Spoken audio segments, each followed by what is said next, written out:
at the Lim interchange at the M56. And that's the latest. You can stay up to date throughout the day by visiting our website, gbnews.com. With thanks to Variety Cruises, a family company sailing since 1942, you have the chance to win a £10,000 7-night small boat cruise for two. With flights, meals, excursions and drinks included, you'll be able to choose from any one of their 2025 Greek adventures and explore Greece like never before. Plus, you'll also win £10,000 in tax-free cash to make your summer sizzle. And we'll pack you off with these luxury travel gifts. For a chance to win a prize worth over £20,000, text prize to 63232. Text costs £2 plus one standard network rate message. Or post your name and number to GB04 PO Box 8690 Derby DE1 9TT. UK only. Entrance must be 18 or over. Lines close at 5 p.m. on the 26th of April. Full terms and privacy notice at gbnews.com/win. Please check the closing time if listening or watching on demand. Good luck. Are the newspapers getting you down? My wife didn't divorce me that month. Struggling to separate the wheat from the chaff? I know that it's a bit of a circus at the best of times. Well, don't worry. Headliners has got you covered. We'll take the burden of reading the day's news, and if we get depressed, who cares? It's an occupational hazard, frankly. That's Headliners on GB News from 11 p.m. till midnight, and the following morning, 5 till 6 a.m. on GB News, the comedy channel. Nah, just kidding. Britain's news channel. GB News is the home of free speech. We were created to champion it, and we deliver it day in, day out. Free speech allows us all to explore and debate openly the issues most important to us, our families, and of course, the British people. Having challenging conversations to enlighten each other. Which is why we hear all sides of the argument. We are the People's Channel. We will always stand by the freedom to express yourself. On TV, radio and online. This is GB News, Britain's news channel.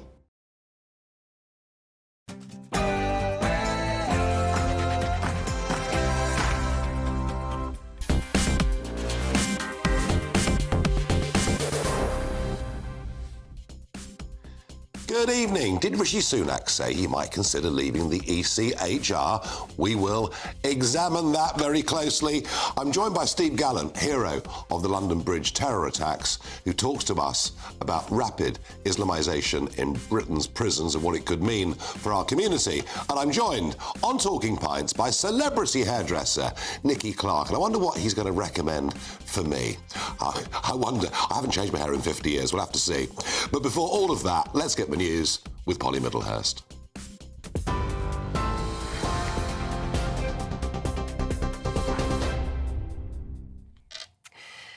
Nigel, thanks very much indeed. Let's start this bulletin with some breaking news that's just coming to us from Greater Manchester Police. We understand a teenage boy has been seriously injured after he was stabbed in Manchester. We understand it happened in the Moss Side area of the city. Police were called to the scene shortly after 4 o'clock after the stabbing. The boy, whose age isn't known, has been taken to hospital with life-threatening injuries. No arrests made as yet, as far as we understand it, but an investigation is now underway, with police appealing for witnesses to come forward. We'll keep you up to date on events in Manchester and indeed the Moss Side area of the city throughout the evening here on GB News. Now, in other news today, Israel says it'll adjust its tactics in the Gaza war after killing 7 aid workers in airstrikes after its military admitted it had been a major mistake. British nationals John Chapman, James Henderson and James Kirby were all working for the charity World Food Kitchen, which has demanded an independent investigation. Meanwhile, here, more than 600 British legal experts, including 3 former Supreme Court judges, are now calling on the UK to stop selling arms to Israel. And there are reports within the last half hour this evening that civil servants at the Department for Business and Trade are threatening to take strike action to prevent more British weapons being used on the people of Gaza. In other news today, the Prime Minister has said Britain could pull out of the European Convention on Human Rights if it obstructs the government's Rwanda plan. Rishi Sunak says controlling illegal migration is more important than membership of the ECHR, and he wouldn't let a foreign court interfere in sovereign matters.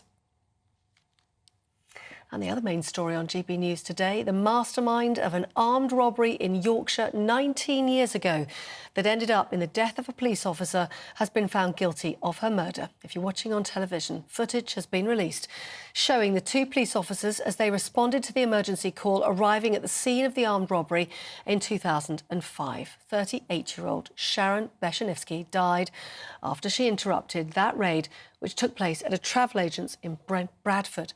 She'd only been a police officer for 9 months.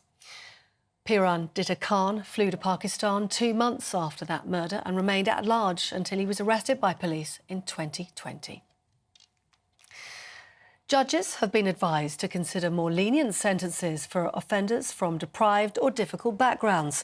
The Sentencing Council, which sets guidelines for judges and magistrates, has, for the very first time, outlined mitigating factors that it says courts should consider before handing down a sentence. They include poverty, low levels of education, discrimination and insecure housing. But critics say the law should treat everyone equally, with the Justice Secretary today describing the guidelines as both patronising and inaccurate. That's your news. For the latest stories, do sign up to GB News Alerts. Scan that QR code on your screen or go to gbnews.com/alerts.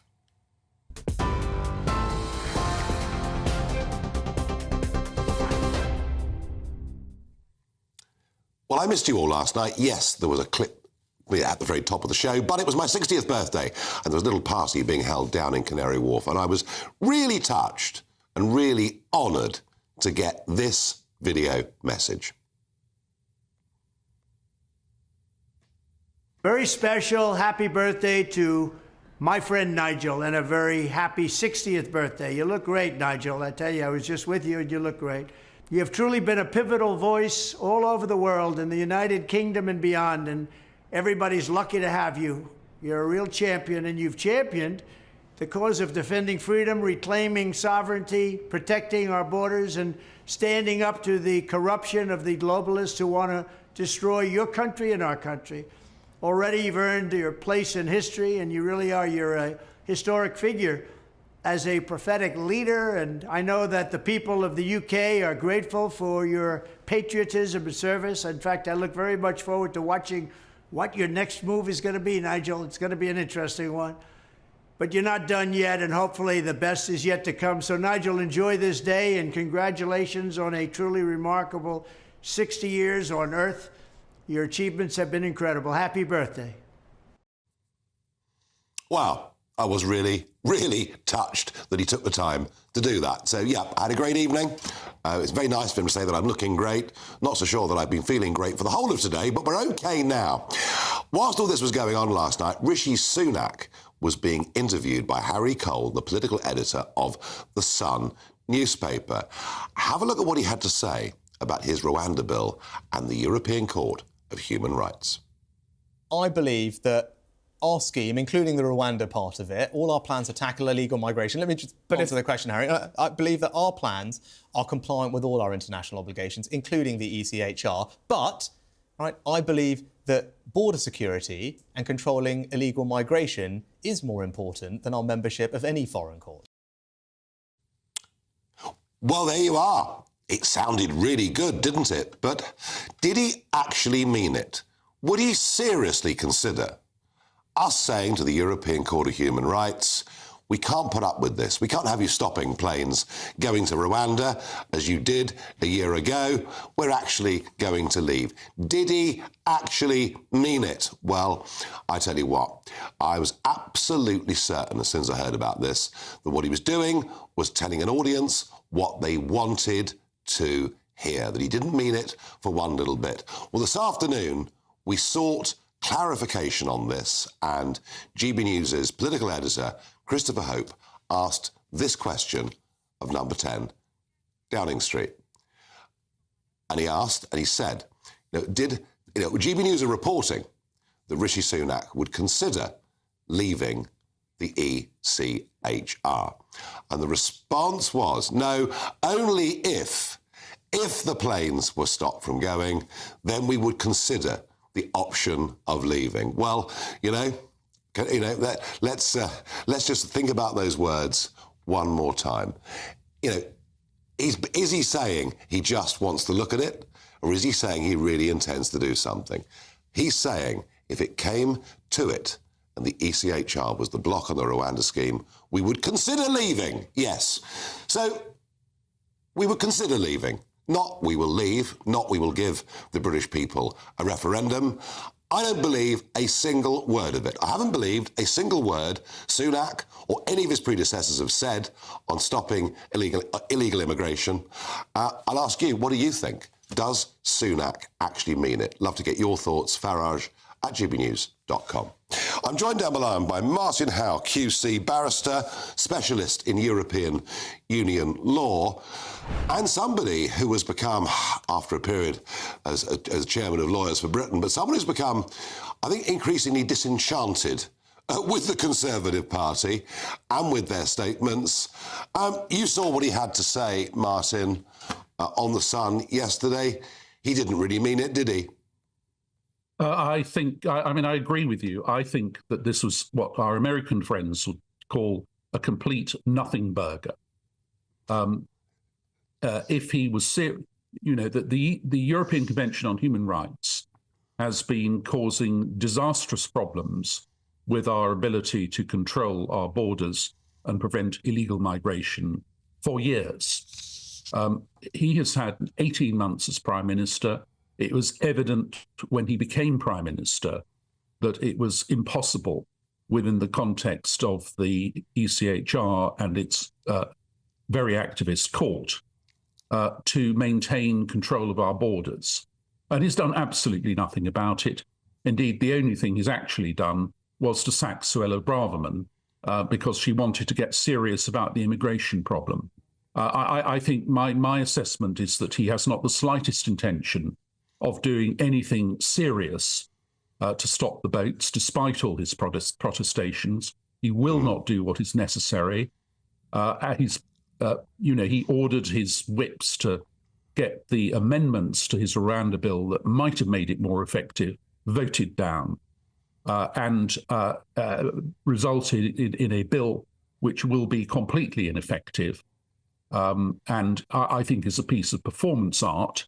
It's not actually a serious bill intended to solve the problem. It's just a piece of political theatre designed to make him look tough.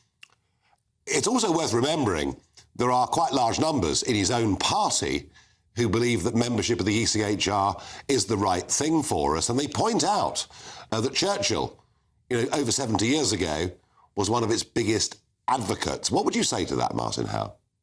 Well, I mean, there's a bit of mythology about this sort of Churchill advocacy.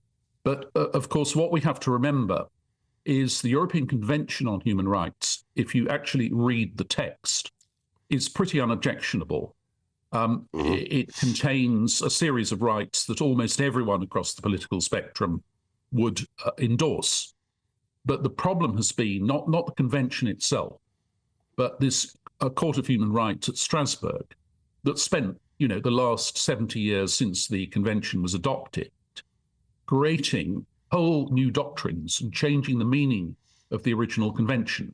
I mean, one of the most interesting things, important things, is the convention actually contains nothing at all about asylum rights. That wasn't an oversight. Yeah.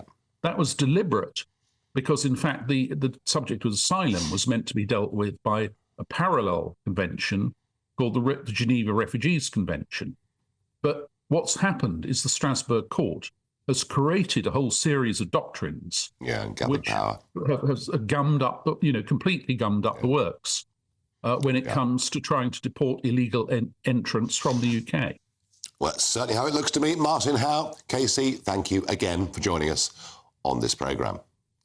Well, I'm joined down the line again by Shoaib Khan, immigration lawyer. And, the point that Martin Howe was making is that this was all well and good over 70 years ago. We know why the court was set up. We know what the convention was for. But through judicial activism, it's now on overreach. What say you to that? Yeah, hi. I'm not sure what we mean by judicial overreach, really. I mean, if we give, judges the duty that they have to adjudicate cases according to a certain law, then that's a duty. They should do that. But secondly, I think, we need to just look at the statistics or the figures to see it's hardly an interventionist court. Every year we have maybe 2, 3, 4 at the most judgments against the UK. That's absolutely nothing. In terms of the percentage of cases, only 2%, 3%, 4% of cases brought against the UK result in a violation or a breach being found.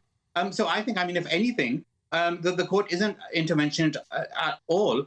It does apply what's called, the margin of appreciation, or basically deferring to government, saying, they're the national governments, they know about their country, they know about the community, they know about their society. We need to defer to that. And I think that, the European Court is very, very precious about that and very, very careful about that. Even in terms of, Rule 39, the interim orders, the injunctions, as they're called in the UK, that, became, a huge highlight in the media as well. There's only a handful, maybe 1, 2, 3 in a whole year. I think in the whole of 2023, we only had one interim injunction against the UK.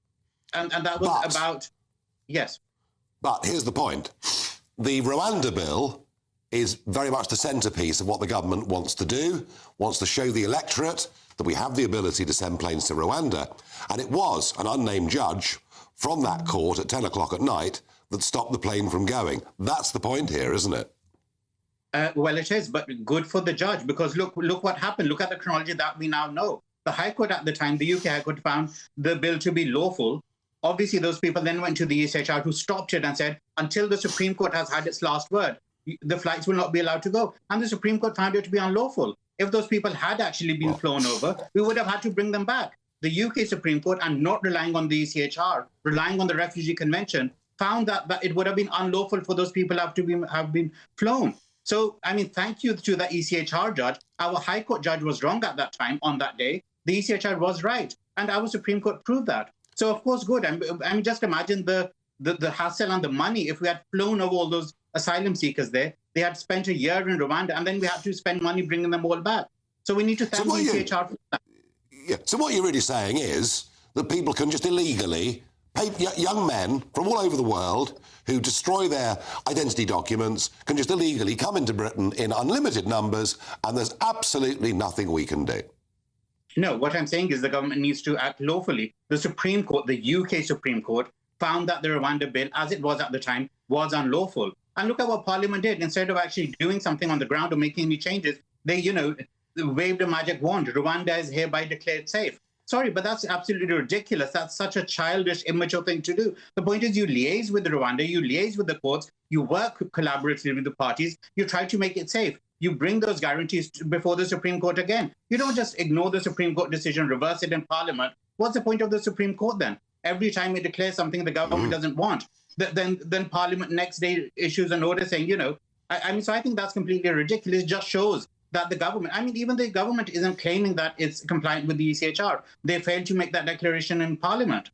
As soon as you bring legislation court, if you do believe, as James cleverly should have, if you believed it was in compliance with our international obligations, he could have made that declaration. He refused to. He knows it's not compliant either. I think you're probably right. Shoaib Khan, thank you for putting the argument. Well, folks, you've heard both sides of the ECHR argument. Very interesting that Shoaib Khan says, what's the point of the Supreme Court? I'm beginning to ask that question myself. I wonder whether these Blairite reforms have just basically handed power away from parliaments and elected governments to judges. Overall, I have to say I have no doubt that the ECHR is completely outdated and that we should leave it. That's my view. In a moment, I'll be joined by London Bridge terrorism attack hero Steve Gallant, who's got a really disturbing story about what is going on in Britain's prisons.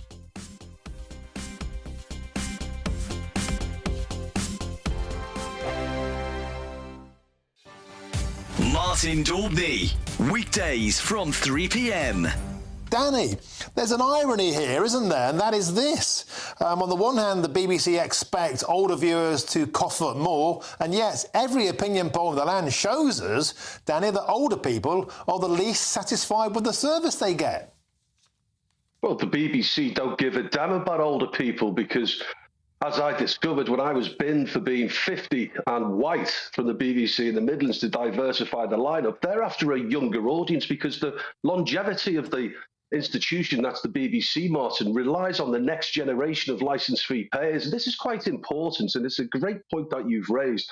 Anybody who's over the age of 50 certainly 60, the BBC just doesn't care about you because they're interested in attracting the next generation of licence fee payers. And when those 25-year-olds that they're after at the moment become 40 and 45, they'll stop caring about them too.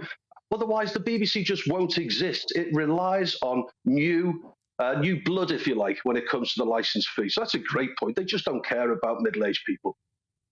And yet, they're now floating the idea of older people paying more. How would that work? Would it be means tested?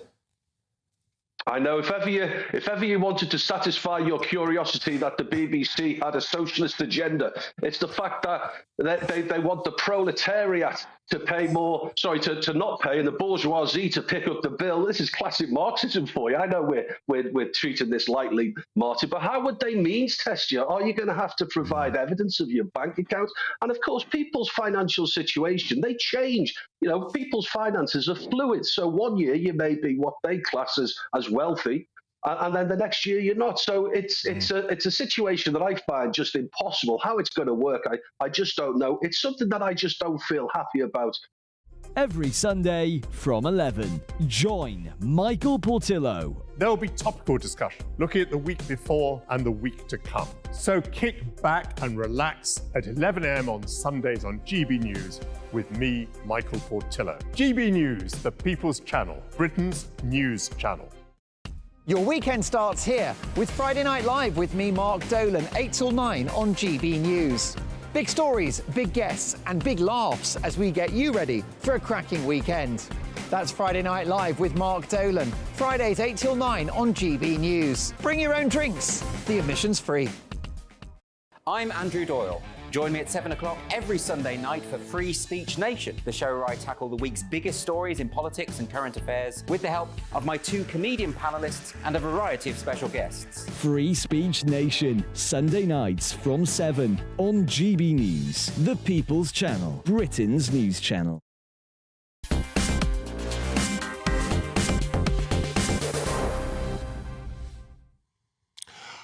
Well, Steve Gallant joins me in the studio now. He's an author who was convicted of murder back in 2005, was in high-security prisons and went on to become a hero of the London Bridge terror attacks. But Steve has, I think, a deeply disturbing story of what he saw firsthand in Frankland high-security prison, and he now believes is happening right throughout our prison service.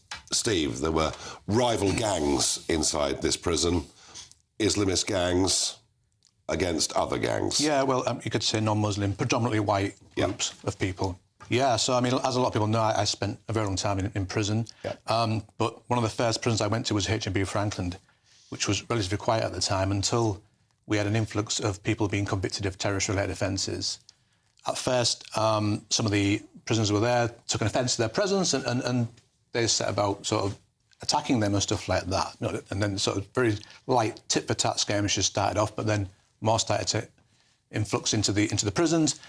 Numbers started to grow, and they started to retaliate. And at that time, we'd seen some pretty grotesque violence. I mean, some guys had oil poured over their head, and there was a retaliatory attack of somebody else getting hot oil poured over their head. It was bad stuff, yeah, and it just exploded into this quite a large gang war between two sides. But we've now got a situation where 18% of the prison population are Muslim. As you said a moment ago, the numbers in prison are getting bigger and bigger and bigger.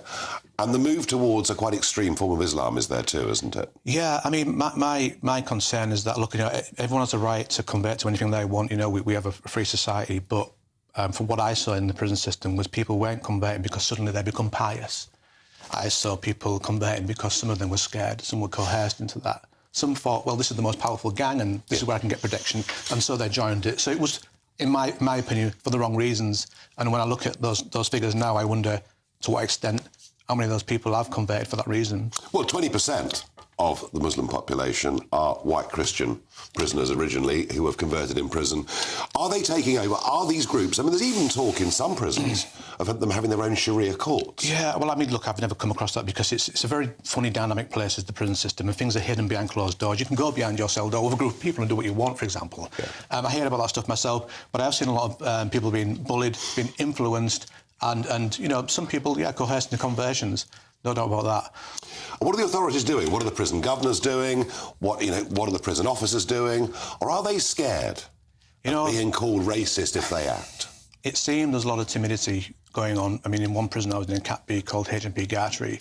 At the time, there was, I think they allowed a number of Muslim prisoners to start praying in the education block, which is fine. But then it spread onto the wings, and again, yeah, you're okay to pray, but the problem was that some of these gangs who were praying 5 minutes earlier had been attacking people, and it's very intimidating for people on the wings. Yeah. And I felt it was done to appease, but it wasn't respected at all. It was just they saw authority as weak for allowing them to do that, so it wasn't respected. And if people are being radicalised in prison in the way in which you say they are, not just in Cat A but in Cat B prisons as well, all of which makes me wonder, what are we putting out onto the streets? Well, yeah, I mean, that's the obvious concern. I mean, look, I saw it all those years ago, and if I saw it, then surely the authorities saw it. But the lack of action was profound. I mean, I don't know. I mean, I know there's been some efforts to do something about it, but when you look at the state of the prison system, when you look at the staff, lack of staff, there's the lack of retention, lack of resources. Bad morale, and it's getting worse and worse and worse. And if it's getting worse and worse and worse, how are these things, which I saw all those years ago, being tackled? It doesn't look good. Doesn't look good at all. No. And we are covering prisons on this show quite regularly. Prison is there partly to punish, but also we hope that people will be redeemed, people will admit their wrongs and go back into society. Yeah. Doesn't feel like it's happening. Well, look, one of the things when you've got a gang, it could be any gang, but in this particular instance, Islamist gangs who are gaining an influence across the prison system, you've got two problems that come from that. One is, yes, those ideas can be spread onto people who might one day get out, and that puts society at danger. Yeah. And the other is when you have gangs, holding sway on prison landings, it creates fear. And when people are scared and thinking about their survival, they're not thinking about education and rehabilitation and what they're going to do when they get out. They're thinking of that, how to survive from day to day. And that has impacts itself. Now, the prison service spokesman has said staff act swiftly to clamp down on intimidating or threatening behaviour, regardless of cultural or religious sensitivities. And our £100 million investment into tough security measures is helping stop the contraband, which fuels violence and gangs behind bars. Well, we can believe that or believe it not. But Steve Gallant, you were involved in something very gallant. It was the Usman Khan Islamist terrorist attack that took place on London Bridge, and you were out on day release. I was, yeah, and it was my first day out of prison. First day, yeah, and 14 and a half years. And funny enough, it was my first act of violence in 14 and a half years, so I'd stayed out of trouble all those years. Yeah. But thankfully this time it was for the right reasons. Terrible event, we lost two amazing people, but thankfully I was there to stop a little bit more from happening, and I intervened that day, ended up taking husband Khan down on London Bridge, and where he was ultimately shot dead. And you went to Buckingham Palace? I did, yes, and I was awarded a Queen's Gallantry Medal. Well, you know what, Steve? They didn't exactly give those out with the rations, do they? So well done, you. And you've got your story here in a book. I do, yes, and actually I brought this as a gift to you. So it is my book. It chronicles my journey from the beginning of my sentence to the end, but it also covers some of the issues that we spoke about just a moment ago. So. There we are. The Road to London Bridge by Steve Gallant, and it is one hell of a story, and I'm looking forward to reading it. Steve, thank you for joining me with what is a pretty disturbing story. In a moment, we're looking at food prices perhaps going up because of import duties we're about to put on all sorts of foods coming into Britain from Europe. Why on earth are we doing it?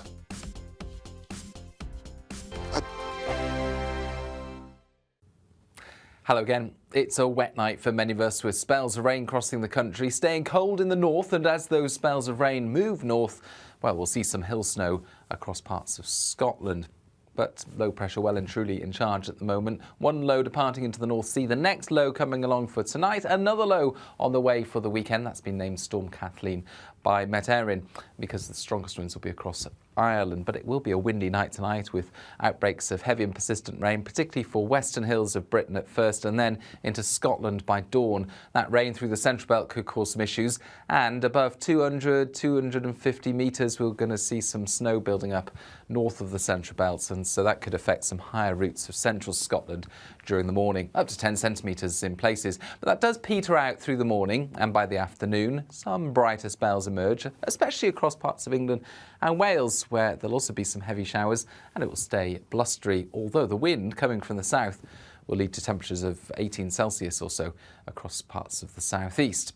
In Scotland, it stays cold, and it's another wet start for Scotland on Saturday morning. Spells of rain moving north once again, followed by showers, and it's a windy day. Those winds peaking in western parts of the UK at 50 to 70 miles an hour, leading to big waves, leading to disruption in places. But it's also going to be relatively warm with some brightness by the afternoon, and in the east of England, highs of 20 to 22 Celsius. I'm Christopher Hope. And I'm Gloria Di Piero, bringing you PMQ's live here on GB News. Whenever Parliament is in session on a Wednesday at midday, we'll bring you live coverage of Prime Minister's questions. We'll be asking our viewers and listeners to submit the questions that they would like to put to the Prime Minister, and we'll put that to our panel of top politicians in our Westminster studio. That's PMQ's live here on GB News, Britain's election channel. I think the most exciting bit for me is talking to people. People who I think are ignored often by the major news channels. We're going to give news they want to hear. There's a voice there that needs to be heard. I think there's a chance here for a diversity of opinion to be expressed, which you don't find elsewhere. It's really exciting. We don't hold back. We're free to say how decisions that are taken here affect us all around the country. Only on GB News, the People's Channel, Britain's news channel. Join me, Camilla Tominey, every Sunday at 9:30 when I'll be interviewing the key players in British politics and taking them to task. This report basically says that he's not fit to stand trial. With an upcoming election looming over Westminster, now is the time for clear, honest answers. I agree. And that's precisely what I'll get. Is he indecisive? Incompetent? That's the Camilla Tominey Show at 9:30 every Sunday on GB News, the People's Channel, Britain's election channel.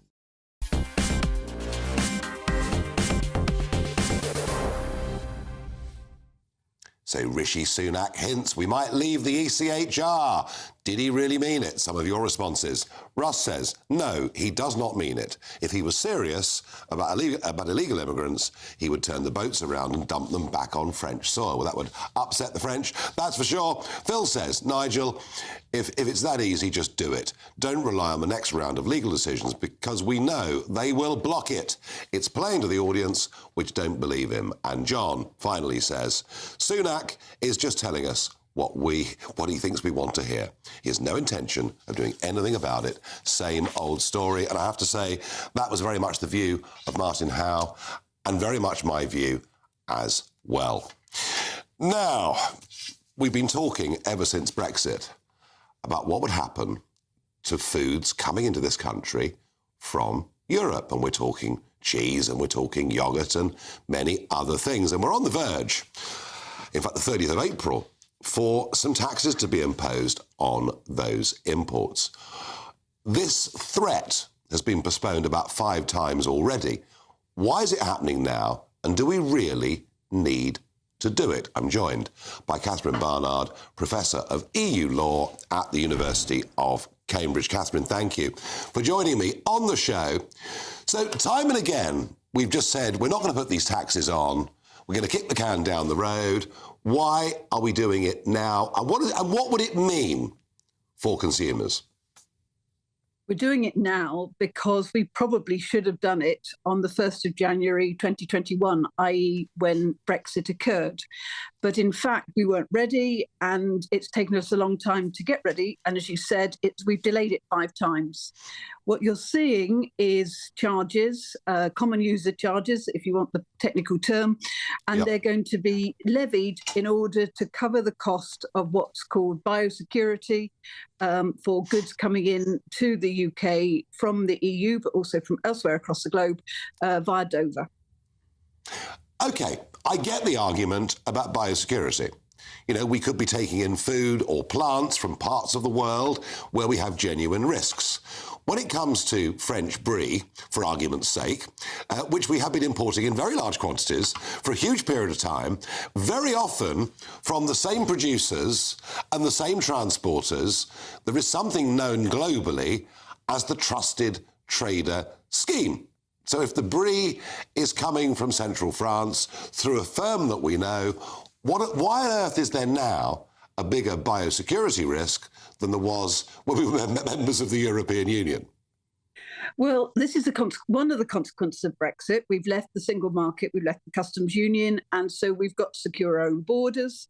And there's a cost attached. And the question is, who's going to pay that cost? Is it going to be paid for by the taxpayer, or is it going to be paid for by the importer? And the government's taking the decision it's going to be paid for by the importer. And there are different charges depending on the level of risk. And even if your goods aren't inspected, you are still going to have to pay that charge. It's £29 a throw, capped at £145. And the fact is, for big business, they will afford to incorporate that charge. Small businesses, it comes with a cost attached, and it will cause problems for small businesses. In answer to your question, why are we doing it when you've got a whole bunch of traders that we've been trading with forever? Well, part of the answer is, in fact, because the French do it to us. And therefore, there is not a level playing field. And so what you're seeing is that from the 1st of January 2021, the French, the Germans, anyone in the EU have been levying charges on British goods going into the EU. And in fact, it's been pretty tough on British companies because they've been subject to charges when the goods go into France or Germany, but their rivals, goods coming into the UK, have not been subject to the checks and charges. And now the government is rolling it all out in order to have a level playing field. Yeah, I have to say, just because the French are behaving badly, which is not unusual, is no reason, in my view, to punish British consumers. But another point that's really important about this is, you're right, we're outside of the European Union's single market. We're outside of the common agricultural policy, which, of course, means we could be importing cut flowers and foodstuffs from all over the world, and we've now got the freedom to remove the tariffs that were on them that we had as members of a single market. And from what I can see, Catherine, unless I'm wrong, we haven't really done that. I'm afraid you're wrong, actually. But there are two things at stake here. One, the common user charge, the one we've just been talking about, is there to cover the costs of biosecurity, the costs of setting up border control posts, all of which cost money. That's entirely different to tariffs. As far as tariffs are concerned, we have a global tariff, and it's entirely up to us on what goods we decide to put the tariffs on, provided that we impose the same tariffs whether the goods come from, say, Guatemala or whether they come from India. The different rules apply from goods coming from the EU because we have a trade deal with the EU, and it's 0-0 trade deal, which means zero tariffs and zero quotas. Yeah, but I understand the biosecurity point, right? Of course I understand that. And there are parts of the world where we ought to be very careful. I absolutely understand that. I get that completely. But my point is, if we're paying tariffs on cut flowers that are being flown in from Kenya, we could, if we wanted to, just get rid of those tariffs, and we haven't done it. We could, as long as we don't just do it for Kenya, but we do it for goods coming from South Africa or anywhere else. That is absolutely our choice, and that is one of the benefits, as you might say, from Brexit, is that we can set our own tariffs. But what the charges that we're talking about at the moment are nothing to do with tariffs. They are just the charges for goods crossing the frontier. I completely understand that. I get that point, but I wanted to broaden it out rather more. Well, you can see why there are many frustrations on both sides of the Brexit divide. Catherine, thank you very much indeed for joining me. Thank you. Now, disgraceful it's been called. The Ministry of Defence evicting dozens of families from homes with just 2 months' notice. Now, we have MOD homes all over the country, and of course, as you know, there's been a significant reduction in the number of people serving in our armed forces over the last 14 years, and so many of these properties are put out for lets. And the particular camp we're talking about here is Borden, which is down on the Surrey-Hampshire borders. And Colin and Corinne Hall are tenants who are being evicted with a very, very short notice period. And I think they're pretty upset about it. Give us your story, folks, please. Good evening, Nigel. Good evening, Nigel. 2 weeks ago, we had 2 brown envelopes plop on our door, on our floor, which were eviction notices for 2 months' notice. Out of the blue, we didn't know anything about this coming up. Couldn't believe it. Absolutely devastated. I'm 78. My wife, Corinne, here is 74. Stricken with arthritis myself. Corinne's got her health problems. But we weren't the only ones. There were other people, at least 10 other families down the road, and lots more around the area and in the country, as you so rightly say. It's just absolutely devastating, and we really don't know what to do, quite honestly. There's no places around here we can go to. We don't feel up to, at our age, we certainly don't feel up to moving around much at all. There's families with young children along the road, Nigel, who are also being evicted. They're not evicting the service personnel, the few 2 or 3 families of service personnel. It's a non-service personnel like us and the people down the road who've got young children who they're trying to chuck out. Yeah. And who will be taking this accommodation? Because you're not the first MOD housing complex this has happened to. So who is going to be moving into these houses? Well, we don't know. I mean, there is history here. There is history here between you and me and the gatepost. Perhaps I daren't mention it, but we do worry. Mention it. Immigrants. Yeah, well, I think the word that would be used would be either refugees or asylum seekers, but you're absolutely right. That is what is going on in your case. I'm 90% certain of it, and it's happening in many parts of the country as huge numbers of people come to the UK, and we feel an obligation to house them. What is your next step going to be, folks? We've been to the solicitor. We've taken legal advice. Basically, we just had an initial meeting. We really don't know what to do. Neighbours have been to estate agents in the area and there's nothing available. Yeah, absolutely nothing around here. And, you know... What do you do? I've got a publishing contract. I've got to actually get 90,000 words to my publisher by Christmas. I mean, this is history, Imperial Russian history. And it's not something that you can knock off in 5 minutes. I've got 2 bedrooms here full of an archive. How are we going to move all that in 5 minutes?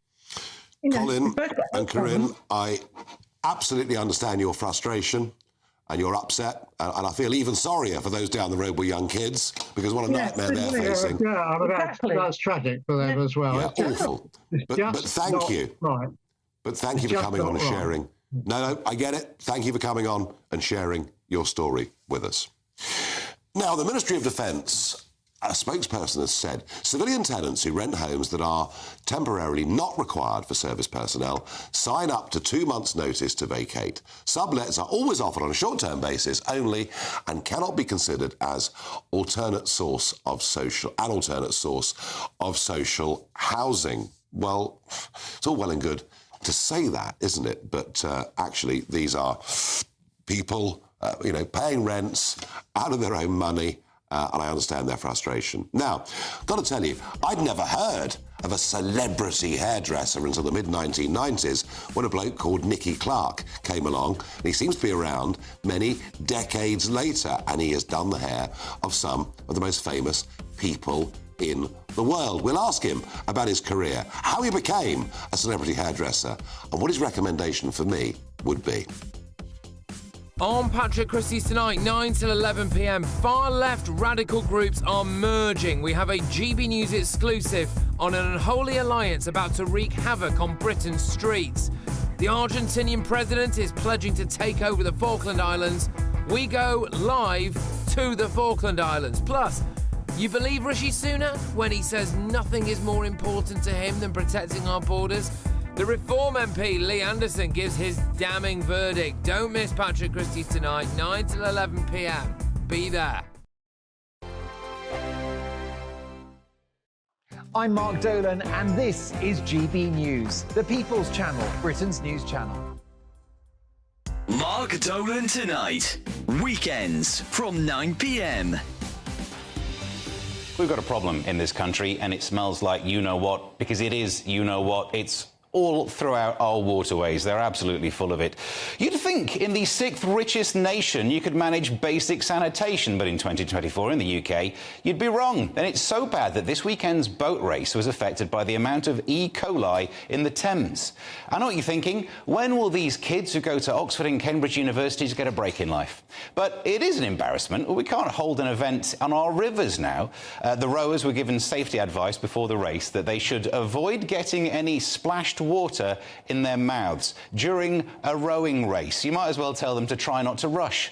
Leonard Jenkins of the Oxford men's team said it would be a lot nicer if there wasn't as much poo in the water. How terrible that that needs to be said. The only time that would be worse is if you read that in a TripAdvisor review of a cafe. On Wednesday, Environment Agency figures revealed raw sewage spills doubled last year in England to 3.6 million hours of spills, compared with 1.75 million hours in 2022. I was shocked that it happens so much we have to measure poos by the hour. To put that in context that you might understand, an hour of poo is about 30 trips for a woman and about 2 for a man. This is because our water systems get overwhelmed when they get a lot of rain. Hello, have you met the UK before? Rain is pretty much our thing. Sewage is spilled into the waterways to prevent the system backing up. In a statement issued before the race, Thames Water said, "We have experienced higher than average long-term rainfall across London." Yeah, how can you have higher than average long-term rainfall? If it's long-term, it increases the average. Do the math, step up and learn to cope with it. I'm Michelle Dewberry, and I'm not here to tell you what to think. I'd much rather hear what you have to say. So send in your opinions to gbviews@gbnews.com. Keep them clean, and you never know, I might read them out. With my panel here on Jubes & Co, we debate, we get stuck into the issues of the day on a show where all views are welcome, especially yours. GB News, the People's Channel, Britain's news channel. 2024, a battleground year. The year the nation decides. As the parties gear up their campaigns for the next general election. Who will be left standing when the British people make one of the biggest decisions of their lives? Who will rise and who will fall? Let's find out together. For every moment, the highs, the lows, the twists and turns. We'll be with you for every step of this journey. In 2024, GB News is Britain's election channel.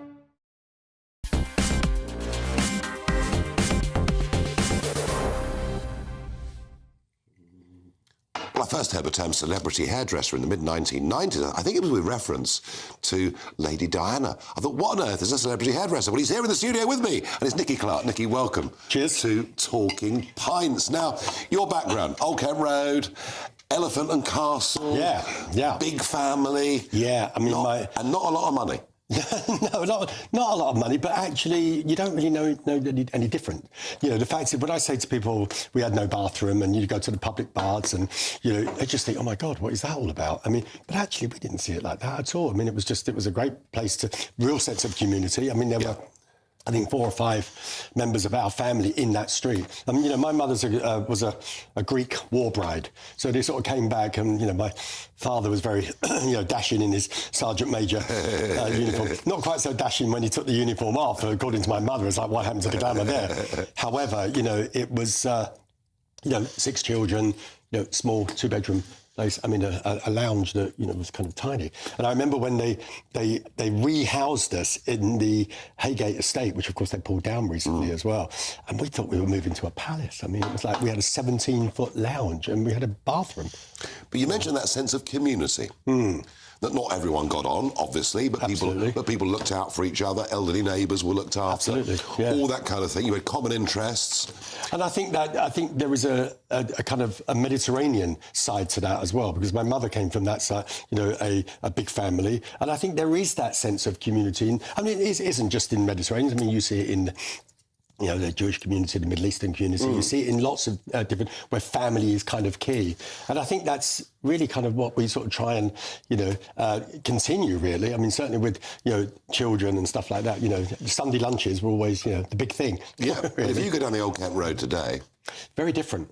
Very different, yeah. And that was quite some time ago as well, because we were very close to where the Thomas à Becket was. Yeah, I know. I know, the boxing upstairs and all the rest of it. Yep. And I did go down there not so long ago, actually, and it really is very, very different. I mean, I'm not saying that's necessarily bad. I think we have a different view of things. Most people in London, Nicky, don't even know the names of the next-door neighbours. No, true. We've completely lost that sense of community that you grew up with, that you knew. I think it's a real problem.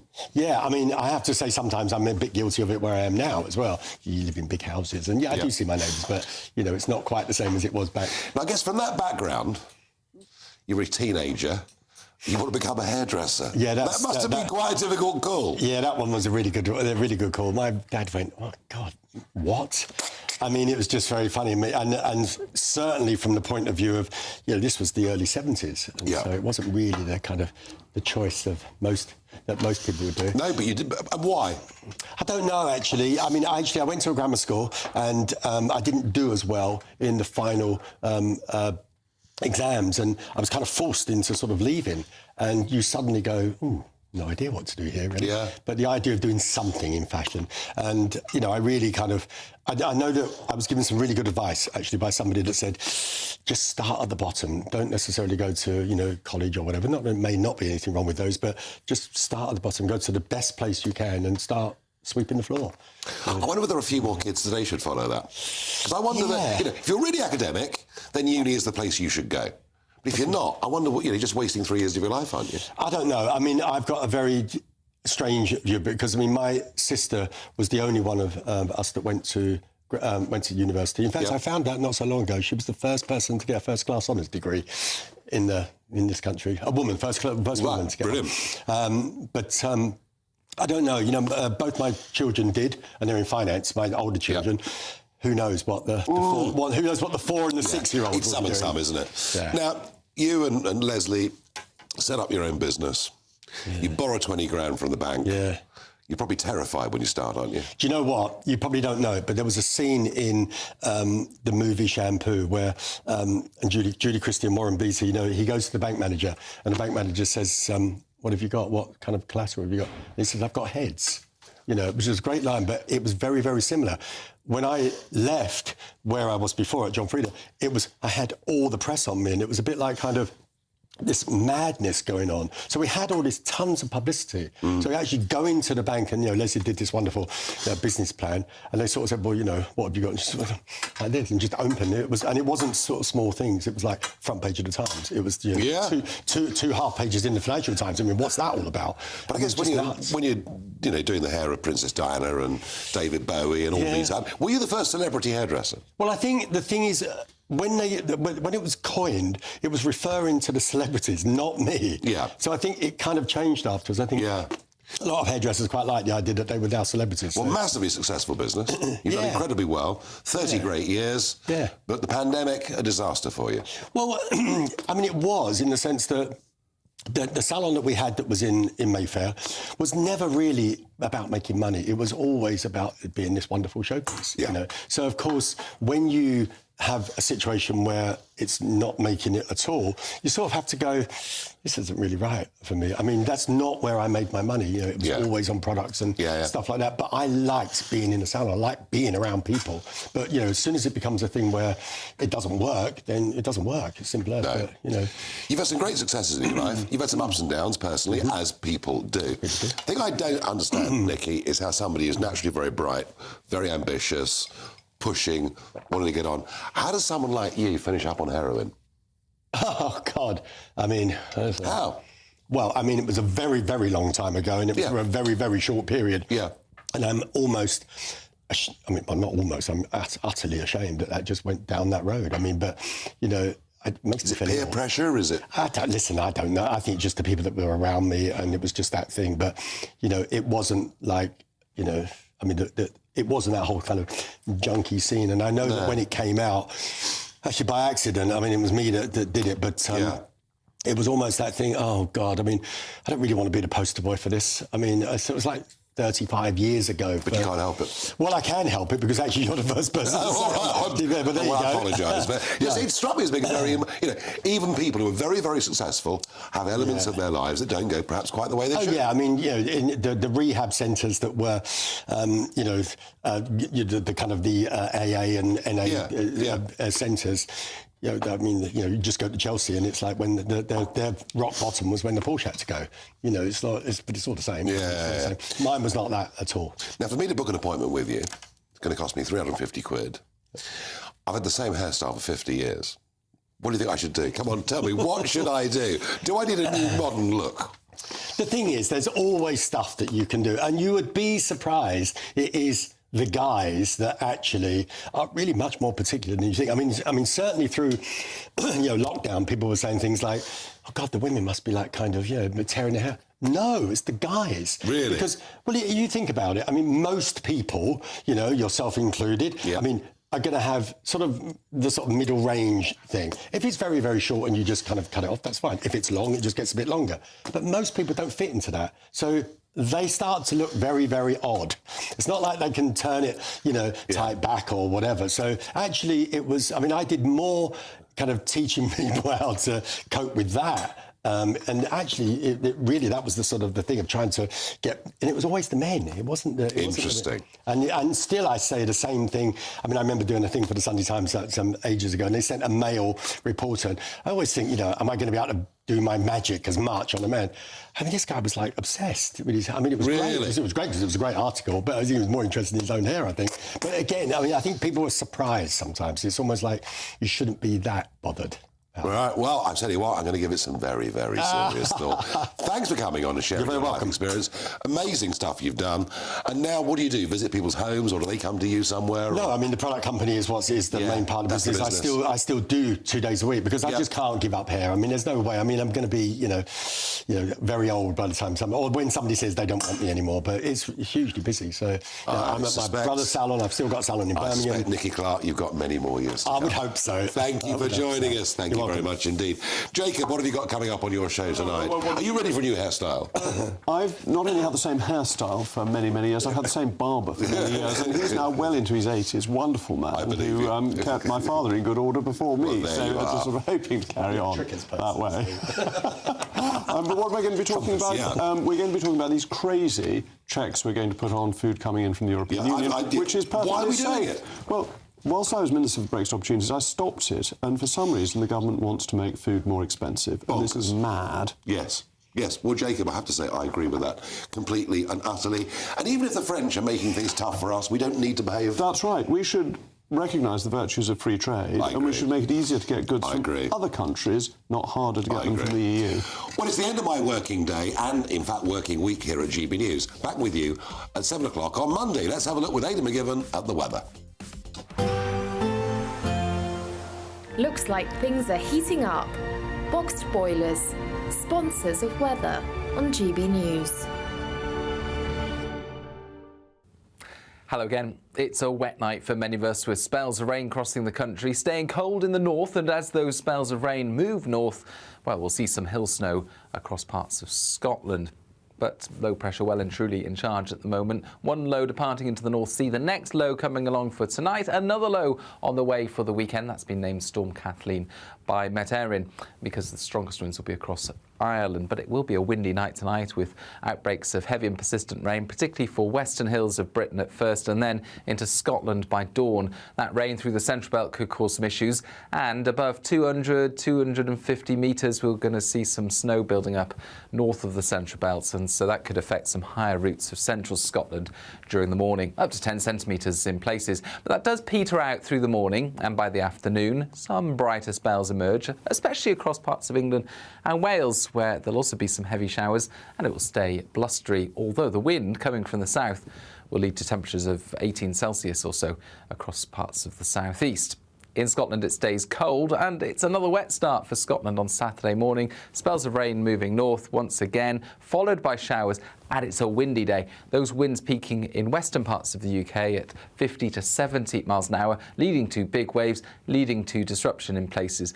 But it's also going to be relatively warm, with some brightness by the afternoon, and in the east of England, highs of 20 to 22 Celsius. A brighter outlook with Box Solar, sponsors of weather on GB News.